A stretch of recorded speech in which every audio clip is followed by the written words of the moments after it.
Hey Jans, ഇന്ന് നമ്മളുടെ വീട്ടിൽ എന്റെ ഏറ്റവും കുട്ടി കസിൻസ് ആയിട്ടുള്ള വൈകയും വിജയും വന്നിട്ടുണ്ട്. കുട്ടികൾ രണ്ടുപേരും വീട്ടിലുള്ളത് കൊണ്ട് തന്നെ രണ്ടുപേർക്കും ഇഷ്ടമുള്ളതൊക്കെ വാങ്ങിച്ചു കൊടുക്കാൻ വേണ്ടിയിട്ട് ഞാൻ ഇവർ രണ്ടുപേരെയും കൂട്ടി നേരെ ബാബുച്ചേട്ടന്റെ കടയിലേക്കാണ് ജാൻസ് പോയത്.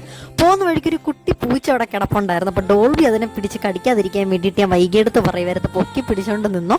ഡോൾബി ഇത്തിരി സീനാന്ന്, എന്ത് വേണമെങ്കിലും എടുത്തോളാൻ പറഞ്ഞിട്ട് ഇവർക്കൊന്നും വേണ്ടായിരുന്നു ജാൻസ്. പണ്ട് വർഷങ്ങൾക്ക് മുന്നേ ഇവരുടെ അച്ഛൻ എന്നെ ഇതേപോലെ ഷോപ്പിങ്ങിന് കൊണ്ടുപോയിക്കൊണ്ടിരുന്നപ്പം ഞാൻ ഇവരുടെ അച്ഛൻ്റെ അടുത്ത് പറഞ്ഞ അതേ ഡയലോഗ് ഇവർ എൻ്റെ അടുത്ത് ഇപ്പൊ പറയുന്നു, ഒന്നും വേണ്ടെന്ന്. ഇത് നമ്മൾ തലമുറകളായിട്ട് കൈമാറിക്കൊണ്ടിരിക്കുന്ന ആറ്റിറ്റ്യൂഡാണോ ഇനി? അതെന്തെങ്കിലും ആവട്ടെ. ഇനി നമുക്ക് ടോപ്പിക്കിലേക്ക് വരാം. ഒരു 3 days കഴിയുവാണെങ്കിൽ ഇവർ ഫുൾ ഫാമിലി കാനഡയിലേക്ക് ഷിഫ്റ്റ് ചെയ്യുവാണ്. വൈകിയാണെങ്കിൽ നല്ല ടാലന്റഡ് ആണ്, ഡാൻസ് കളിക്കാനും പാട്ട് പാടാനൊക്കെ അറിയാം. പക്ഷെ അവർക്ക് എഡിറ്റിംഗ് അറിയില്ല. അതുകൊണ്ട് എഡിറ്റിംഗ് പഠിപ്പിച്ചു കൊടുക്കലാണ് എൻ്റെ ടാസ്ക്. എന്നെ കൊണ്ട് പറ്റുന്ന രീതിയിൽ തട്ടിക്കൂട്ടി ഒരു എഡിറ്റിംഗ് നമുക്ക് ഇപ്പോൾ പഠിപ്പിച്ചു കൊടുത്തിട്ടുണ്ട്. അപ്പോൾ ഇനി 2 വർഷം കഴിഞ്ഞാൽ നമുക്ക് ഇനി ഇവരെ തിരിച്ച് ഇന്ത്യയിൽ കാണാൻ പറ്റത്തുള്ളൂ. വീഡിയോ ഇഷ്ടമായിട്ടുണ്ടെങ്കിൽ സബ്സ്ക്രൈബ് ചെയ്യാൻ മറക്കരുത്. So love you all, take care.